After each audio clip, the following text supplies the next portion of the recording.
Hello and welcome to Elite Weather Forecasting. My name is Mr. G. I am your meteorologist and thank you for joining me today on this Saturday afternoon. Yes, it's been about 2 weeks since we last made a video because I went out of town with the family for Christmas. So I was in Illinois and the Chicago area for the last 2 weeks. But I am home now, back to my studio, and I missed the studio, guys. So I got about another week before my next semester starts. So we're going to get a lot of videos out to you guys. We're going to talk about a lot today as we have our New Year's holiday coming up on Monday. So we have a lot to cover, so we're going to get started with the weather forecast. Our city of the day is going to be St. Paul, Minnesota. Yes, my town where I live right now. That is our state capitol building, our beautiful state capitol here in the state of Minnesota. So we are looking at those temperatures in the mid-30s right now, under mostly cloudy skies. We do have a few sprinkles and some light snow out there as well. So there is an Alberta Clipper that's working its way across southern Canada and the upper Midwest. So that's going to spread a few snow showers around the area across the Wisconsin and Minnesota viewing area. So be ready for that, because that's going to eventually work its way across and into parts of the Northeast as we head into Sunday. So let's talk about the rest of the forecast and what's going on across the rest of the country, because we got some big waves to talk about in California. So let's move on to our weather forecast maps right now, as we got big waves to talk about along the west coast, particularly over the California and in Southern California. I've seen some incredible video, and when I saw the first video, I thought, tsunami? But no, that was because of a big storm out over Alaska, as well as a couple of smaller storms further to the south. All of that is working together to create very large swells off the coast of California, where we have seen waves as high as 20 feet off the coast there and along the Southern California coast. So from Central California down to Southern California and San Diego, we've seen some tremendous waves that are crashing on shore, leading to flooding across some of the beach towns there like Santa Monica and Ventura, Laguna Beach as well. We're seeing that flooding all the way down to Oceanside and San Clemente as some of those waves are crashing on shore. The last time I've seen anything like this was back in the 1982-83 El Nino, which is one of the events that led to me wanting to become a meteorologist. So that's one of my when did it happen for you moment. So again, the 1982-83 El Nino, we're reliving that situation right now with those very large waves.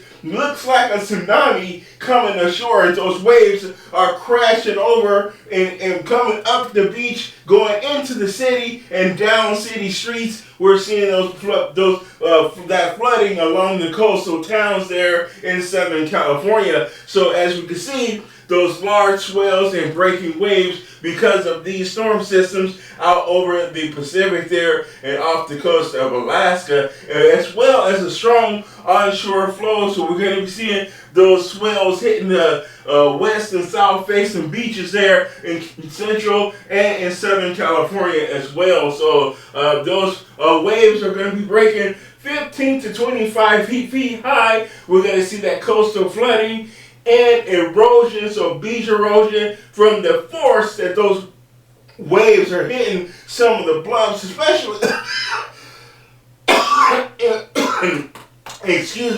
in areas like around Santa Barbara, Point Conception, southward towards Ventura, and then again in Orange County, Laguna Beach. You can see Dana Point. You can see a lot of areas. If you've ever been there, you'll see a lot of cliffs along the shoreline. You also will see the same thing near near Long Beach as well. You're going to see some, like in Palos Verdes, you'll see those same type of cliffs right along the beach there. So we're going to be seeing some beach erosion, probably some property damage as well in those areas where that flooding is taking place. So as we move on from that, we're going to talk about cold weather that's going to be spreading across the South. Now, the South is very, very warm this year. They're not used to any colder weather moving into the area. So if you're along the Gulf Coast and the Deep South and the state of Florida, I think we're going to start to see iguanas dropping out of the tree as they go comatose from the cold air, especially out here in Florida. So we're going to be starting to see the effects of that cold air as we go 5 to 10 degrees below the historical average for this time of the year. Again, we're going to be seeing those temperatures in the 30s and 40s when you wake up, when you go to bed tonight. So you're going to be seeing those temperatures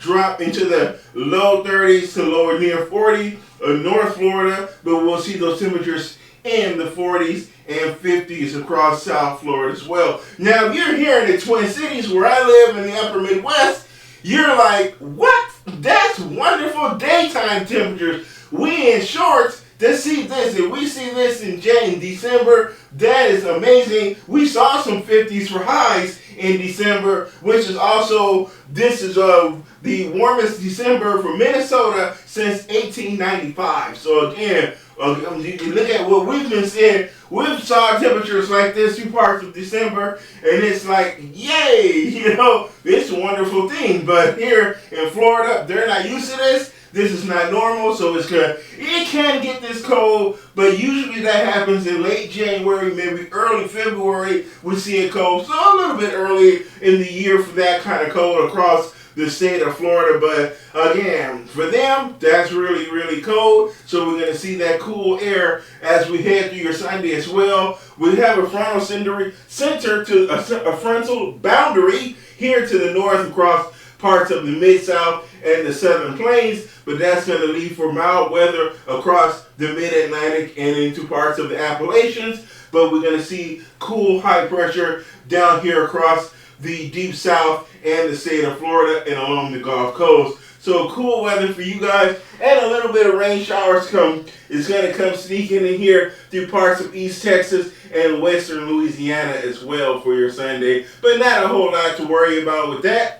Again, a nice cool day for your cool evening of tomorrow across Florida. Your temperatures for Sunday night, a little bit warmer than Saturday night, but still a little bit on the chilly side. All things considered for the state of Florida as well. So again, they're going to be out there in heavy coats, wearing shorts. Guys like me from up here, we're wearing shorts and t-shirts. Those people want to be in heavy coats. I mean, like, heavy coats. We don't break out the heavy coats until it's about maybe 10 degrees or lower. All right? Your blood thickens up when you experience that kind of cold. So, again, here we are. We're going to talk about an Alberta Clipper that's going to be affecting the Great Lakes and the upper Midwest and the Northeast through the weekend. So we're going to be seeing some very light snow. Not a whole lot. Not going to put a whole lot in the snow bucket. Maybe some areas might pick up as much as an inch or two. But for the most part, less than an inch to maybe a dusting across parts of the Great Lakes and the upper Midwest. So it's going to make slippery spots on the roads and maybe some of the sidewalks and things like that for mainly the AM hours and at night.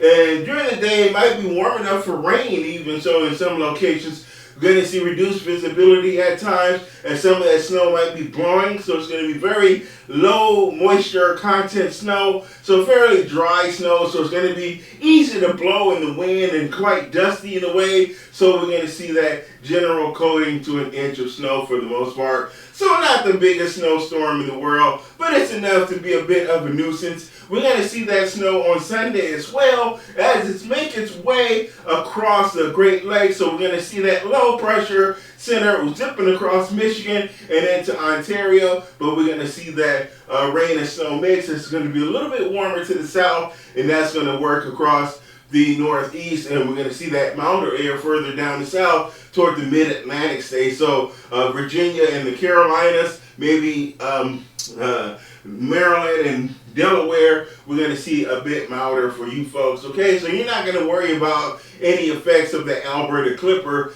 And again, as we see that wintry mix Sunday night across the eastern, northeastern, the eastern, western Pennsylvania, western New York, maybe Ohio, West Virginia, down through the Appalachian mountain range. We're going to see a little bit of snow work its way across those regions again through Sunday night and into Monday. So here is your New Year's Eve forecast from coast to coast. Nice and comfortable across the west coast. But right along the coast, we're going to be seeing that heavy rain from a storm system off the coast. And that storm system is actually going to drop down the coast and slide into Mexico. We're going to see what's called a cutoff low. And that's going to drop, keep diving south into northern Mexico. But for the most part, the rest of the west is going to be comfortable. We're going to see nice conditions in the Pacific Northwest as well. A little bit of snow over the extreme northern Rockies and into southern Canada. Chilly weather across the upper Midwest. And this is for your New Year's Eve, for your Sunday. So chilly but dry conditions. Again, the Alberta Clipper is going to be making its way across the Great Lakes and into the Northeast with a very light snow, dusting to an inch. Again, seasonable conditions across the Mid-Atlantic states. Calm conditions across the deep south as well, and cool weather for the state of Florida. So not too bad all in all across the country for your New Year's holiday coming up. Not too much to worry about. No big storms other than the action on the immediate west coast. We're going to be seeing that rain along the west coast and the southwest here nearer to Mexico, southwestern Arizona, extreme southern California. You might see some rain showers, maybe even some thunderstorms as well. But for the most part, dry across the west, the Intermountain West, and the plains going to be dry across the upper Midwest, the Great Lakes, but a little bit on the chilly side. But all in all, still above average. Typically, we see temperatures around freezing here in the Twin Cities, around 0, and that's in Fahrenheit. We often see temperatures 0 or below at New Year's, but this year we're talking about temperatures in the 30s, and maybe some areas might even see some 40s here as we head into the new year. That chilly, but above average still. A little bit of wet weather for your New Year's Day across the deep south, along the Gulf Coast, and into North Florida. Might see a few rain showers, but again, no severe weather. Nothing to worry about. No tornadoes, the thunderstorms. Just some light rain, some scattered showers down there along the Gulf Coast. So here is your Monday forecast for your midnight there, for midnight on New Year's Day in New York City, where we're going to see temperatures, and thank you for AccuWeather for that, and for our 40 degrees that we're going to see, give a shout out to AccuWeather. I did not create this map, so we're going to give that one to AccuWeather. I had to search for a forecast for New York City. So 40 degrees at the ball drop there in New York City. Those winds will be out of the west at 6 miles an hour. A very nice evening for New York City for the ball drop. And meanwhile, on the west coast in California, we are going to see those temperatures in the mid-60s under mostly to partly to mostly cloudy skies. Sun and some areas of high clouds in the morning with the temperature of 65 for the Pasadena Rose Parade. You know, I grew up in LA and I've never been to the Rose Parade. I don't know. Just something that we weren't interested in, I guess. But again, 65 degrees. So a beautiful start to your day, to your new year in Southern California. And the Rose Bowl as well. We're going to see nice dry weather conditions and temperatures in the mid-60s for the Rose Bowl. So again, that is your weather forecast for your new year and to start things off. And the first weather forecast from Elite Weather to take you into your new year. We'll be back tomorrow with another weather forecast update for the new year. I don't think it's going to really change that much from today and tomorrow, but we'll be back again with another video for you guys. Again, I was away for 2 weeks. I still gained subscribers and followers while I was gone and not filming any videos, so I appreciate the new folks joining me on TikTok, and still some of the folks who went through the catalog and watched other videos and left comments or likes and things like that. It was just kind of get weird to get notifications about random likes on my videos when I ain't even filming videos. So anyway, that was great. That's good to know, to see that the TikTok channel is starting to get some life and grow a little bit. I'm gaining followers every day. The YouTube channel is more of a struggle to get views and likes. So I think I might put more of my efforts in TikTok because it's been paying off a little bit more. They've been more generous as far as promoting my videos. Not great, but it's been better. I've had some videos jump up to a couple thousand views while some remain at several hundred, even though they're in the same day's forecast. So anyway, thank you for watching me today. Leave your likes, comments, subscribe on YouTube, follow on TikTok. Have a great weekend. I will see you tomorrow. Bye-bye.